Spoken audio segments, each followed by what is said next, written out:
यह कहानी है एक ऐसे रहस्यमय किताब की जहां हर रात अजीबोगरीब घटनाएं होती हैं। उस गांव में कमला नाम की एक लड़की थी जो अपनी आंखें बंद करके किसी का भी भविष्य देख सकती थी। एक दिन जब कमला अपने पति के आने की खुशी में गांव वालों को भोजन करा रही थी, तभी वहां गांव का सरपंच आता है, जिसने कमला से गांव में हो रही घटनाओं के बारे में देखने को कहा। तब कमला ने सरपंच से कहा कि जब भी मैं आंखें बंद करके कुछ देखती हूँ तो उसे इस डायरी में लिख देती हूँ, लेकिन मेरी भविष्यवाणी कभी कभी गलत भी हो जाती है। ये सुनकर सरपंच ने उस डायरी को देखा, फिर उसने कहा, तुम मेरा भविष्य देखकर कुछ बताओ। उनकी बात मानते हुए कमला ने एक कागज और कलम मंगवाई। जैसे ही कमला ने अपनी आंखें बंद करके सरपंच का भविष्य देखा तो उसे चारों तरफ सिर्फ लाशें ही लाशें दिखाई दी। डरते हुए उसने यह बात एक कागज पर लिखकर सरपंच को दे दी। फिर सरपंच ने उसे पढ़ा, जिसमें लिखा था, कुछ ही दिनों में इस गांव का अंत हो जाएगा और यहाँ की सारी जमीनें एक शमशान बनकर रह जाएंगी। जिस पर सरपंच ने कहा, इस गांव में पहले से ही काफी मौतें हो रही हैं, तुम कुछ मेरी निजी जिंदगी के बारे में लिखो। जिस पर कमला मुस्कुराई, फिर उसने सरपंच का हाथ पकड़ा और आंखें बंद कर ली। ये देख सरपंच सोचने लगा कि कहीं इसे मेरे गंदे विचारों के बारे में ना पता चल जाए। जब उसके द्वारा लिखी गई बात सच हो रही थी, तभी उसकी बेटी ने बताया कि माँ पापा घर लौट आए। अपने पति के आने की खबर सुनकर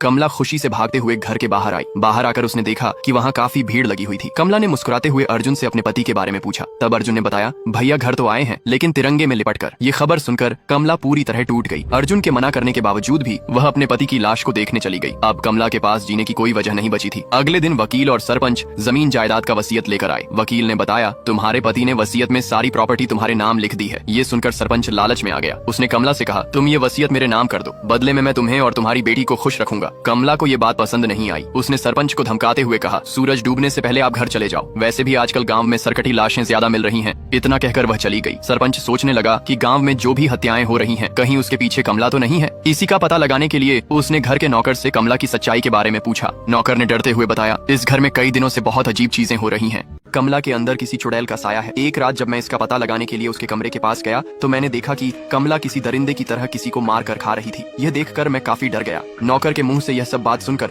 सरपंच ने अगली रात एक तांत्रिक को बुलाया, जिससे वह कमला के रहस्यों के बारे में पता लगा सके। जब तांत्रिक ने कमला के घर में प्रवेश किया तो उसने देखा कि वहाँ पर किसी भी भगवान की तस्वीर नहीं थी। यह देखकर उसने कहा कि यहाँ पर किसी भगवान की तस्वीर क्यों नहीं है। जिस पर एक आदमी ने बताया कि भैया के गुजर जाने के बाद भाभी का भगवान पर से विश्वास उठ गया, इसलिए उन्होंने किसी भी भगवान की तस्वीर नहीं लगा रखी है। जिस पर तांत्रिक ने एक नौकर से कमला को बुलाने के लिए कहा। नौकर डरते हुए कमला के कमरे की ओर बढ़ने लगा, लेकिन कमला ने उसे एक ही झटके में पिटकर बाहर फेंक दिया। यह देख तांत्रिक नाराज हो गया और उसने खुद ही कमला के कमरे की ओर जाना शुरू किया, लेकिन वह भी कमला से मार खाकर बाहर आया, जिससे तांत्रिक और भी नाराज हो गया और उसने एक पुतले को अपने तंत्र मंत्र की शक्तियों से दरवाजे पर चिपका दिया, जिससे वह काली शक्तियां बाहर न आ सके। फिर तांत्रिक ने मुखिया के पास आकर उनसे सवाल किया, क्या जब इस लड़की का जन्म हुआ तब उसके माता पिता की मृत्यु हो गई थी? कुछ देर सोचने के बाद मुखिया ने बताया, हाँ, जब इस लड़की का जन्म हुआ था तभी उसकी माँ चल बसी और इसके पिता की भी एक एक्सीडेंट में मौत हो गई। मगर इन सब के पीछे उसका क्या हाथ है? जिस पर तांत्रिक ने कहा, सच्चाई ये है कि जब से इस लड़की का जन्म हुआ है तब से इसकी आत्मा काली है। इसकी ताकत दिन प्रतिदिन बढ़ती जा रही है। अगर हमने इसकी जिद पर काबू नहीं किया तब तक गांव में हर दिन सरकटी लाशें मिलती रहेंगी। जिसके बाद मुखिया ने घबराते हुए इसके उपाय के बारे में पूछा। तब तांत्रिक ने बताया कि पहले तो इसकी जुबान काटनी पड़ेगी, जिससे इसके शब्द बाहर न निकले।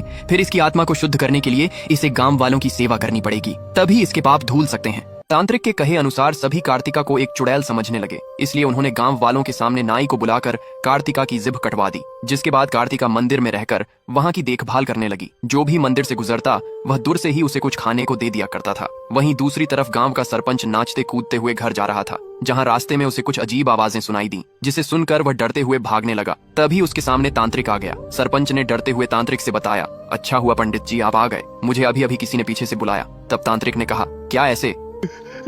अब सरपंच भी जान गया कि असली कातिल कार्तिका नहीं बल्कि तांत्रिक ही है। इसके बाद सरपंच तेजी से वहां से भागने लगा, जहां रास्ते में उसे अरुण मिल गया। उसने अरुण को तांत्रिक के बारे में बताना चालू किया। उससे पहले अरुण ने सरपंच का धड़ सर से अलग कर दिया। फिर उसने दोनों को बुलाकर गांव वालों को इकट्ठा करने को कहा और सरपंच की लाश को गांव के बीच में रखने को बोलकर वहां से चला गया। अब कार्तिका को भी पता चल गया कि अरुण तांत्रिक के साथ मिलकर उसे और उसकी बेटी को मारना चाहता है। इसलिए कार्तिका अपनी बेटी को लेकर गांव से दूर जाने लगी, जहां रास्ते में वह अपने बेटी को समझाने लगी कि वह अकेले ही इस गांव से दूर चली जाए। लेकिन कार्तिका की जुबान काट लेने की वजह उसकी बेटी कुछ समझ न सकी। तभी तांत्रिक गांव वालों के साथ वहां आ गया। अरुण ने जल्दी से उसकी बेटी को लेकर गांव वालों से कहा, देखा सभी ने यह डायन अपनी बेटी को भी मारना चाह रही है, पता नहीं इस कुएं में और कितने बच्चे होंगे। ये देख गांव वाले कार्तिका को जान से मारने के लिए कहने लगे, जिस पर अरुण ने तांत्रिक से पूछा, आप ही बताइए महाराज जी, अब इसका क्या करें। तब तांत्रिक ने बताया कि हमें इसकी बलि चढ़ानी पड़ेगी। अगले दिन सभी गांव वालों ने मिलकर कार्तिका को बहुत मारा, जिससे वह काफी जख्मी हो गई और अरुण को मारने के लिए आगे बढ़ने लगी, लेकिन अरुण ने उसे एक ही थप्पड़ में नीचे गिरा दिया।